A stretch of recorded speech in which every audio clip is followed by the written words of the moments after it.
প্রিয় ছাত্রছাত্রী, আমি কিশোর বিশ্বাস, সূত্রাগার ট্রেনিং একাডেমি প্রাথমিক বিদ্যালয়ের সহকারী শিক্ষক, শান্তিপুর নতুন চক্র। আমি তোমাদের মাঝে উপস্থিত হয়েছি। আমাদের পরিবেশ চতুর্থ শ্রেণী, একক হচ্ছে বাড়ির পাশের মাঠটা। পৃষ্ঠা নম্বর তোমরা সবাই 141 ও 42, অর্থাৎ 141 থেকে 42 পর্যন্ত আমরা পড়ব। আগের দিন আমরা পড়েছিলাম মাটি আর নেইকো খাঁটি। এই বিষয়ে তোমাদের সঙ্গে আমি আলোকপাত করেছিলাম। তোমরাও সেই বিষয়টা ধরে ধরে সেখান থেকে আমরা সংক্ষিপ্ত প্রশ্ন, শূন্যস্থান কিভাবে করতে হয়, এটা আমরা জেনেছিলাম। আজ আমরা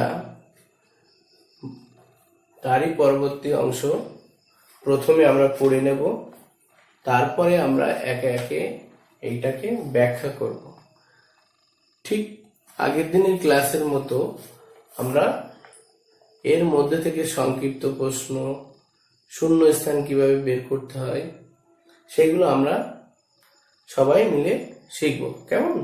তাহলে তোমরা আমার সঙ্গে নিজের নিজের বই বের করে আমার সঙ্গে পড়বে। প্রথমে আমরা পড়ে নেব ভালো করে, পড়ার পরে আমি তোমাদেরকে ব্যাখ্যা করে বুঝিয়ে দেব, তারপরে আমরা আসব প্রশ্নোত্তরের পর্বে। তাহলে শুরু করছি। বাড়ির পাশের মাঠটা। বাবলি, কৌশিকী, অমিতাভদের পাড়ার ছোট্ট মাঠটা বেশ সুন্দর, পাঁচিল দিয়ে ঘেরা। একদিন শোনে ওখানে নাকি অনেক বাড়ি হবে, তাই ওদের ভীষণ মন খারাপ। স্কুলে যাওয়ার সময় ওরা মাঠে অনেক লোক দেখলো, সব কোদাল, হাতুড়ি, করাত নিয়ে নানা কাজ করছে। কেউ মাটি কোপাচ্ছে, কেউ গাছ কাটছে, কেউ আবার পাঁচিল ভাঙছে। চারপাশে ভীষণ ধুলো, শ্বাস নিতে কষ্ট হয়। নাকে রুমাল দিয়ে কোনো রকমে ওরা মাঠটাকে পেরিয়ে যায়। কিছুদিন পর দেখলো মাঠের পাশে একটা ডাস্টবিন হয়েছে, সবাই নোংরা ফেলছে। এদিকে মাঠে বাড়ি তৈরির কাজ পুরো দমে চলছে। এখন ওদের বাড়ির জানালাগুলো বন্ধ রাখতে হয়, যা ধুলো আর তার সঙ্গে গন্ধ গা গুলিয়ে ওঠে। একদিন বাবলিরা ঠিক করলো ওখানে গাছ বসাবে, কিন্তু বসাবেই বা কোথায়? চারিদিকে তো জঞ্জাল। একটু ফাঁকা জায়গা পেয়ে ওরা একটা জবা গাছ বসালো। পালা করে জল দিতে ওরা, কিন্তু গাছটা বাঁচলো না। অমিতাভর বাবা বলেছিলেন আসলে ওখানকার মাটিটাই খারাপ হয়ে গেছে। কৌশিকী বলল, মাটিটা খারাপ হলো কি করে? অমিতাভর বাবা বললেন, মাটির কণা ধুয়ে বেরিয়ে গেলে মাটি খারাপ হয়। আবার মাটিতে যা মেশার কথা নয় তা যদি মাটিতে মেশে তাতেও মাটি খারাপ হয়। পরের দিন মাটি খারাপ হয়ে যাচ্ছে এই নিয়ে ক্লাসে আলোচনা হচ্ছিল। দিদিমণি বললেন, আমাদের চারপাশে নানাভাবে মাটি নোংরা হচ্ছে, নষ্ট হয়ে যাচ্ছে মাটির গুণ। বেশি ফসল ফলানোর জন্য মাটিতে দেওয়া হয় নানান সার। বেশি বেশি রাসায়নিক সার দিলে তাও মাটিকে বিষিয়ে দিতে পারে। মাটিতে ছড়িয়ে পড়া বিষে শেষ হয়ে যাচ্ছে অসংখ্য প্রাণী। তাহলে আমরা এখানে এই বিষয়টা পড়লাম। এবার আমি তোমাদের সামনে তোমাদেরকে এইটা আরো বিশদভাবে বুঝিয়ে দিচ্ছি। কেমন? তাহলে আমরা এই পাঠ্যাংশ থেকে এখানে আমরা জানতে পারলাম তিনজনের নাম, যেটা হচ্ছে বাবলি, কৌশিকী এবং অমিতাভ। তাহলে পাড়ার ছোট্ট একটা মাঠ, বেশ সুন্দর। তাহলে মাঠটা ছিল খুবই সুন্দর, যেটা পাঁচিল দিয়ে ঘেরা। তোমরা নিশ্চয়ই জানো পাঁচিলের ইংরেজি যদি বলি তাহলে তোমরা জেনে থাকবে, তবু আমি তোমাদেরকে বলে দিচ্ছি, ওয়াল। ওয়াল মানে হচ্ছে WALL। ওয়াল কথার অর্থ হচ্ছে পাঁচিল, তাহলে বা দেয়াল বলতে পারো। তাহলে একদিন শোনো, ওখানে নাকি অনেক বাড়ি হবে। তাহলে আমরা এই গল্পতে দেখতে পেলাম যে একটা সুন্দর মাঠ ছিল, যেখানে সেই মাঠে অনেকগুলো বাড়ি হওয়ার কথা বাচ্চারা শুনতে পেল। এই শুনে তাদের মনটা খুবই খারাপ হয়ে গেল, আর খারাপ হয়ে যায় স্বাভাবিক। তার কারণ হচ্ছে সব বাচ্চাই বা শিশু, তোমরা যেমন, শিশুরা কি ভালোবাসে? খেলাধুলা করতে ভালোবাসে। এবার খেলাধুলা করতে গেলে তো অবশ্যই একটা মাঠের প্রয়োজন। তার বিকালবেলা, যেহেতু স্কুল থেকে এসে বিকালবেলা সবাই মাঠে খেলাধুলা করে, শরীর চর্চা হয়, এতে শরীরের ক্লান্তি দূর হয়, মনের বিকাশ ঘটে। খেলাধুলার মাধ্যমে বাচ্চাদের বিকাশ ঘটে, দৈহিক এবং মানসিক দুটো বিকাশই ঘটে খেলাধুলার মাধ্যমে। তাহলে এবার আমরা আসছি স্কুলে যাওয়ার সময়, ওরা মাঠে অনেক লোক দেখলো। কি দেখলো? সব কোদাল, হাতুড়ি, করাত নিয়ে নানা কাজ করছে। তাহলে তোমরা জেনে থাকবে, এই যে কোদাল, হাতুড়ি এবং করাত, এই যে তিনটে দ্রব্য, আমরা যে এই তিনটে দ্রব্য কি দিয়ে তৈরি হয় কেউ বলতে পারবে? নিশ্চয়ই তোমাদের মধ্যে তোমরা জানো যে এগুলো লোহা দিয়ে তৈরি হয়। লোহা কোথা থেকে পাওয়া যায়? লোহা আমরা কারখানা থেকে পাই, কিন্তু কারখানার আগে এই লৌহ যে একটা খনিজ পদার্থ, লৌহ আকরিক খনি থেকে উত্তোলন করে সেটা বিভিন্ন শেপ, আকার দেওয়া হয় কারখানার মাধ্যমে। যেমন, তাহলে আমরা এখান থেকে জানলাম কোদাল, হাতুড়ি, করাত এগুলো সবই লোহা ধাতবের সাহায্যে তৈরি। আচ্ছা, কেউ মাটি কোপাচ্ছে, কেউ গাছ কাটছে। তাহলে এখানে গাছ কাটা খুবই একটা আমাদের পরিবেশের ক্ষেত্রে তো বটেই, এবং আমাদের নিজেদের পারিপার্শ্বিক গাছ কাটা কিন্তু একটা ভীষণ ক্ষতি পরিবেশের পক্ষে। তার কারণ হচ্ছে আমরা গাছ থেকে কি কি পাই? প্রথম হচ্ছে গাছ থেকে আমরা সাধারণত অক্সিজেন পাই, যে অক্সিজেন না হলে আমরা কোনো প্রাণীকুলই বাঁচবে না। আর এছাড়া আমরা গাছ থেকে কাঠ পাই, পাতা পাই, নানান রকমের ফলমূল পাই। তাহলে আমরা এই জন্য আমাদের গাছ কাটা কিন্তু খুবই ক্ষতি আমাদের পরিবেশের পক্ষে এবং আমাদের নিজেদের পক্ষে। এই জন্যই যে একটা গাছ কাটতে গেলে আরো দুটো নতুন চারা গাছ লাগানো আমাদের প্রত্যেকেরই উচিত। তাহলে আমরা এখান থেকে জানলাম যে গাছ কাটলে আমাদের পরিবেশের ভারসাম্য কিন্তু নষ্ট হয়, এবং পাশাপাশি আমাদের অক্সিজেন, যেটা আমাদের খুবই প্রয়োজন বেঁচে থাকার পক্ষে, সেইগুলো কিন্তু ঘাটতি হয়। এবার যদি আমরা কখনো কোনো পুরনো বাড়ি ভাঙা দেখি, তাহলে পুরনো বাড়ি ভাঙতে গেলে সেখানে হাতুড়ি লাগে, কোদাল লাগে। তাহলে এই যে যখন কোনো জায়গায় পুরনো বাড়ি ভাঙা হয়, সেখানে কিন্তু ভাঙার ফলে একটা ধুলোবালি চারিদিকে ছড়িয়ে পড়ে, যেখান থেকে আমাদের এই শ্বাস প্রশ্বাসের মাধ্যমে, অর্থাৎ আমরা যে একবার টেনে নিচ্ছি পরিবেশ থেকে, যে বায়ুটাকে টেনে নিচ্ছি, এটাকে শ্বাস বলা হয়। আর যেটা ছেড়ে দিচ্ছি প্রশ্বাস, বা কেউ নিঃশ্বাসও বলতে পারে। ঠিক আছে?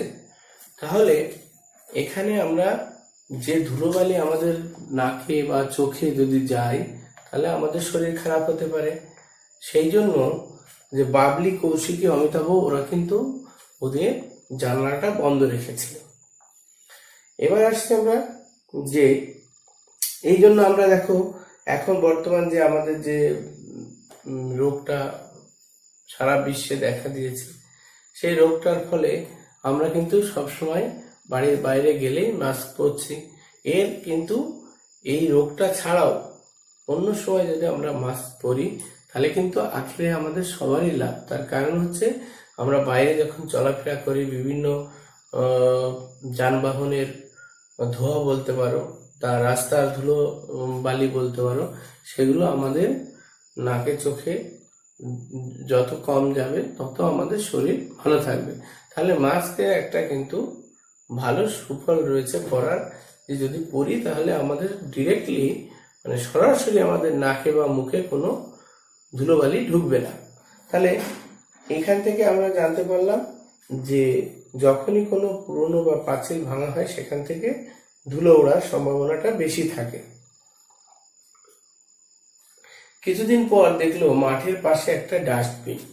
আচ্ছা, আমরা ডাস্টবিন তোমরা সবাই জানো, ডাস্টবিনে নোংরা রাখা হয়। ডাস্টবিন হচ্ছে ইংরাজি কথা, যার আমরা যেমন কলমদানি বলি, কলমদানি, কলম যেখানে কলম রাখা হয় সেখানে কলমদানি বলা হয়। অথবা ডাস্টবিনকে আমরা বাংলায় বলতে পারি যে নোংরা দান বলতে পারি, তাহলে বা ওসলা কুড় বলতে পারি। ঠিক আছে, তাহলে এবার আমরা পরবর্তী লাইনে চলে যাই। সবাই নোংরা ফেলছে, তাহলে ডাস্টবিনে এখান থেকে একটা নতুন শব্দ শিখলাম যে ডাস্টবিন। ডাস্টবিনে কি ফেলা হয়? নোংরা ফেলা হয়। সবাই নোংরা ফেলছে, এদিকে মাঠে বাড়ি তৈরির কাজ পুরো দমে চলছে। এখন ওদের বাড়ির জানালাগুলো বন্ধ রাখতে হয়, যা ধুলো আর তার সঙ্গে গন্ধ গা গুলিয়ে ওঠে। একদিন বাবলিরা ঠিক করলো ওখানে গাছ বসাবে। তা তোমাদেরকে আমি আগেই বলেছি যে একটা গাছ কাটলে আরো দুটো গাছ বসানো উচিত। সেই চিন্তাধারা থেকেই তোমাদের ছোট ছোট বাচ্চাদের মনেও এসেছে যে হ্যাঁ, গাছ যেহেতু কাটা পড়ে যাচ্ছে গাছ লাগানো উচিত।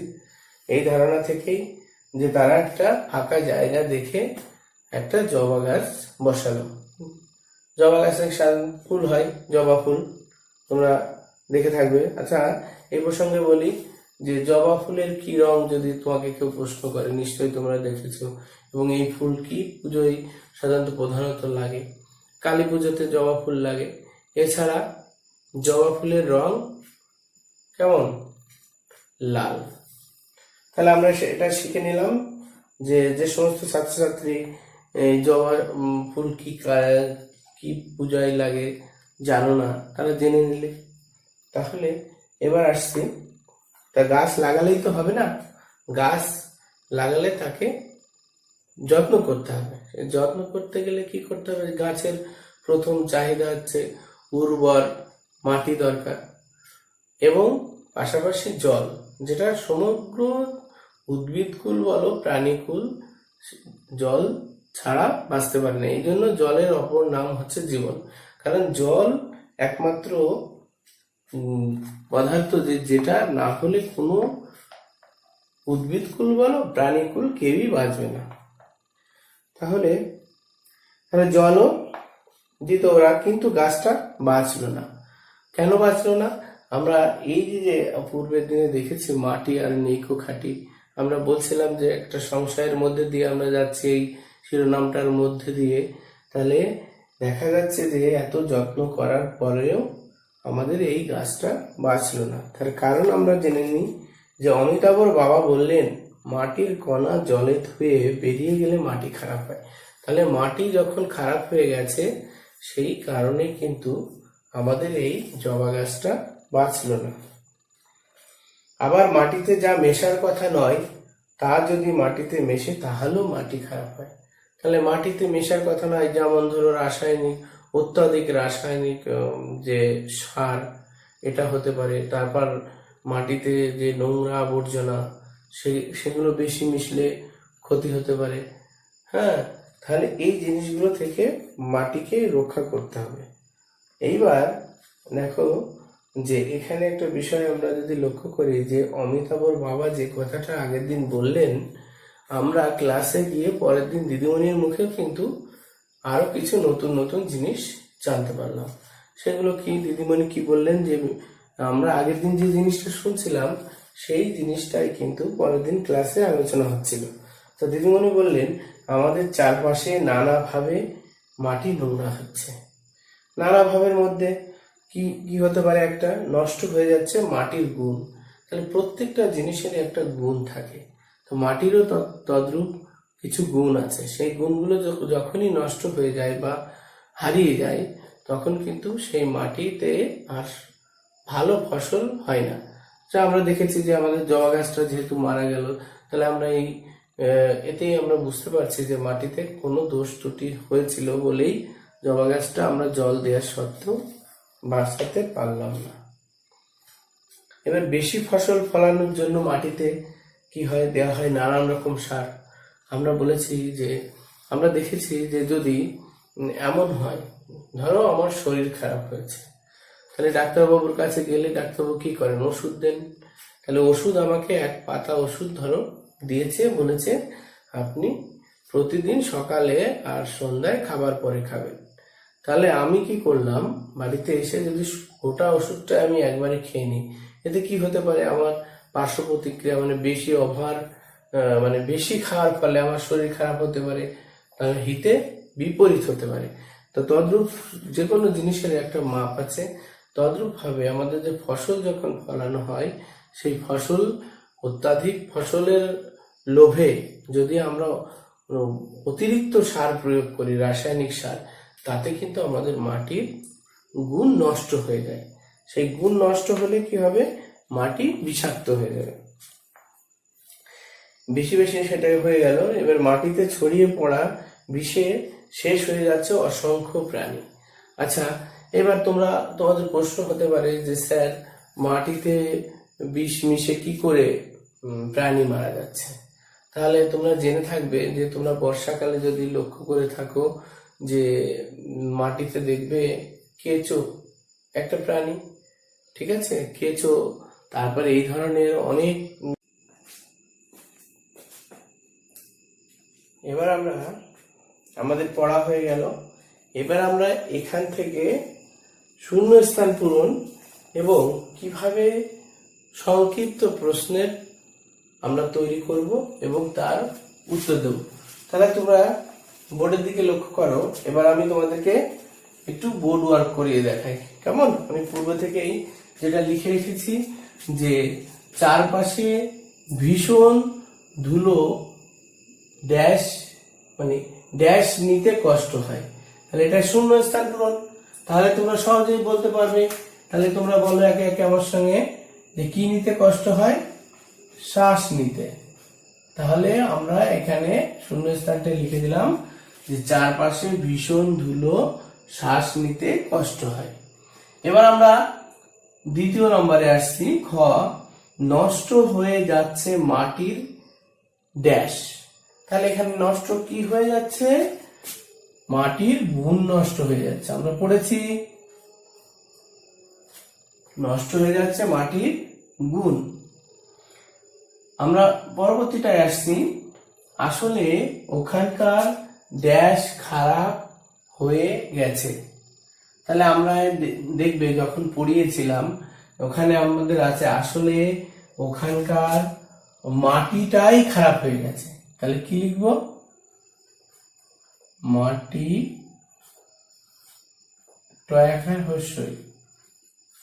মাটিটাই খারাপ হয়ে গেছে, তাহলে লিখে দিলাম। এইবার মাঠের পাশে একটা ড্যাশ হয়েছে। তোমাদের বলেছিলাম যে একটা ইংরাজি শব্দ কি হয়েছে, ডাস্টবিন। তাহলে আমরা এটাকে যেহেতু বাংলায় লিখবো ড্রাকার দন্তের শয় টয় বিন। তাহলে ওচলা কুড়ো বলতে পারি, আবার নোংরা দানিও বলতে পারি, ঠিক আছে। তারপর মাঠে ড্যাশ গাছ পোতা হয়েছিল। আমরা কি গাছ পুঁতেছিলাম যেটা মারা গেল? তাহলে এটা হচ্ছে জবা গাছ। তাহলে এইভাবে আমরা এই পাঠ্যাংশ থেকে শূন্যস্থানগুলো করলাম এবং শিখে নিলাম, ঠিক আছে। এবার আমরা আসছি সংক্ষিপ্ত প্রশ্নে। সংক্ষিপ্ত প্রশ্ন কি হতে পারে, এখানে তোমরা নিজেদের মতো করে আমি কয়েকটা তোমাদেরকে বলে দিচ্ছি, আর বাকিটা তোমরা কিন্তু নিজেরা তোমাদের মতো করে তোমরা তৈরি করতে পারবে। কি করতে পারবে, যে যদি তোমাকে কেউ বলে আচ্ছা যে গ্রামের মাঠটা কেমন ছিল, তাহলে বলতে হবে বেশ সুন্দর ছিল, যেটা পাঁচিল দিয়ে ঘেরা। আচ্ছা, এই পাঁচিল কথার সঙ্গে একটা সপ্তম আশ্চর্য জিনিস, যেটা আমাদের চীনের পাঁচিল বলে আমরা জানি। চীনের পাঁচিল হচ্ছে পৃথিবীর সপ্তম আশ্চর্যের মধ্যে একটা পাঁচিল। তো পাঁচিলের প্রসঙ্গ আসলো, তাহলে এখান থেকে আমরা একটা নতুন জিনিস শিখে গেলাম। তারপরে দেখো, যদি আমরা এইভাবে প্রশ্ন করি যে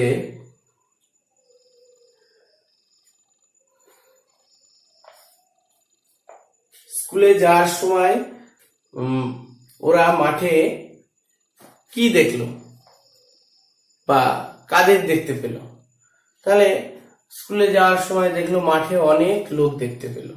তো সেই লোকেদের হাতে কি ছিল বা তারা কি করছিল, যদি এইভাবে প্রশ্ন করি, তাহলে আমরা উত্তর সহজেই পেয়ে যাব যে তাদের হাতে ছিল কোদাল।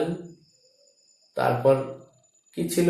কোদাল ছিল, করাত ছিল, হাতুড়ি ছিল। তা যে জিনিসগুলো ছিল সেইগুলো দিয়ে সাধারণত কোদালের ব্যবহার কি, এটা তোমরা বাড়িতে সবাই যারা গ্রামেতে বাস করো তারা সবাই জানো। প্রত্যেকের বাড়িতে চাষি ফ্যামিলিতে কোদাল আছে। কোদাল দিয়ে কি করা হয়? মাটি খনন করা হয়। হাতুড়ি দিয়ে কি করা হয়? হাতুড়ি দিয়ে নানান ধরনের দ্রব্যকে ভাঙার কাজে লাগে। হাতুড়ি দিয়ে মিস্ত্রিরা ইটকে ভাঙে, আবার পাঁচিল ভাঙার কাজেও লাগে। এছাড়া আর কি কাজ হয়? করাত। করাত সাধারণত দেখেই থাকবে, করাত দিয়ে বাঁশ কাটা হয়, বা করাত দিয়ে এখনকার দিনে দেখবে করাত দিয়ে লোহা কাটা হচ্ছে। তাহলে আমরা এই বিষয় সম্পর্কে অনেক কিছু এখান থেকে আমরা জানতে পারলাম। এবার আসছে যে আচ্ছা, মাটির গুণ কিভাবে নষ্ট হয়, তা কিংবা মাটি কিভাবে নষ্ট হয়ে যাচ্ছে। অমিতাভের বাবা কি বলেছিলেন যে মাটির যে কণা আছে সেইগুলো যখন ধুয়ে, মানে মাটির কণা ধুয়ে যাওয়ার ফলে কি হয়? জলে ধুয়ে যাওয়ার ফলে বেরিয়ে গেলে মাটি খারাপ হতে পারে, এটা একটা কারণ হতে পারে। আর এছাড়া কি কারণে মাটি খারাপ হতে পারে? যে মাটিতে যদি আমরা অতিরিক্ত পরিমাণে রাসায়নিক পদার্থ দিতে থাকি, তাহলেও মাটির গুণ নষ্ট হয়ে যায়। গুণ নষ্ট হলে কি হবে? ফসল হবে না, ভালো ফসল হবে না। উদ্ভিদ, অর্থাৎ আমরা যে গাছটা লাগাবো সেই গাছটা বাঁচার চান্সও অনেক কমে যাবে। তাহলে এতে আমাদের পরিবেশের ভারসাম্য রক্ষা হবে না। সেই জন্য আমাদেরকে লক্ষ্য রাখতে হবে যে পাশের যে সমস্ত মাঠ, জমি, ঘাট আছে সেইগুলো আমাদেরকে রক্ষণাবেক্ষণের দায়িত্ব আমাদের সকলের। এবার আমরা চলে আসছি, দেখো 142 পাতায়। এইটা তোমাদেরকে আমি বুঝিয়ে দেবো, এটা তোমাদের বাড়ির ভার থাকবে, তোমরা ক্লাসে করে আমাকে দেখাবে। এটা আমি বুঝিয়ে দিলেই আমাদের এই ক্লাস আজকের মতো এখানে শেষ হবে। আমরা নেক্সট টাইমে জলই আমাদের জীবন দেয়, এটা আমরা পড়বো। তাহলে দেখো, এখানে একটা ছক আছে, তোমার চারপাশের মাটি। ঠিক আছে, এখানে দেওয়া রয়েছে বাড়ির চারপাশের মাটি, খেলার মাঠের মাটি, আর বাজারের চারপাশের মাটি। মাটিতে কি কি মিশে যাচ্ছে, তাহলে আমাদের এখানে 3টে পয়েন্ট দেওয়া রয়েছে। আমরা এখান থেকে এই 3টে পয়েন্টের সঙ্গে সামঞ্জস্য করে এখানে কি কি মিশে যাচ্ছে সেটা আমরা এখান থেকে পড়েই আমরা এখানে লিখবো বা জানবো। তোমরা খাতায় লিখে আমাকে দেখাবে, আমি বলে দিচ্ছি। তবুও দেখো, বাড়ির চারপাশের মাটি, মাটিতে কি কি মিশে যাচ্ছে? বাড়ির চারপাশের মাটিতে কি কি মিশে যাচ্ছে? ডাস্টবিনের নোংরা মিশে যাচ্ছে, এটা আমরা পড়েছি। আচ্ছা, খেলার মাঠের মাটি, খেলার মাঠের মাটিতে কি হচ্ছে? আবর্জনা হচ্ছে, সিমেন্ট, বালি, এগুলো খেলার মাঠে যেহেতু বাড়ি তৈরি হচ্ছে, সেখানে বাড়ি তৈরি হতে গেলে সিমেন্ট, বালি, পাথর এগুলো থাকবে, তাহলে এগুলো মিশে যাচ্ছে। আর বাজারের চারপাশের মাটিতে কি? আচ্ছা, তোমরা বাজার শব্দটার সঙ্গে সবাই পরিচিত। বাজারে নিশ্চয়ই গেছো কখনো না কখনো বাবা কিংবা মায়ের সঙ্গে। দেখবে বাজারে যখন যাবে খেয়াল করবে যে বাজারে অসংখ্য খাবারের প্যাকেট, কাগজের প্যাকেট, শালপাতার প্যাকেট, বিভিন্ন ধরনের প্যাকেট মানুষ খাবার খেয়ে যে কাগজটা যথাস্থানে ফেলে না, যেখানে সেখানে যত্রতত্র ফেলে দেয়। এইটাই আবার যখন যারা বাজারের ঝাড়ুদার হন তারা একটা নির্দিষ্ট জায়গা বাজারের পাশে সেখানে ঝাড় দিয়ে ফেলে দেয়, যার ফলে তার মধ্যে প্রচুর পরিমাণে প্লাস্টিক থাকে, বিভিন্ন ধরনের কাগজের প্যাকেট থাকে, যে প্যাকেট থেকে আমাদের বাজারের পাশের যে মাটিটা দূষিত হয় বা নোংরা হয়। তাহলে আমরা এখান থেকে অনেক কিছু জেনে গেলাম। তা আশা করি তোমরা সবাই বুঝতে পেরেছো। যদি তোমরা কোনো কিছু না বুঝতে পারো আমাকে কমেন্ট বক্সে কমেন্ট করে জানিও।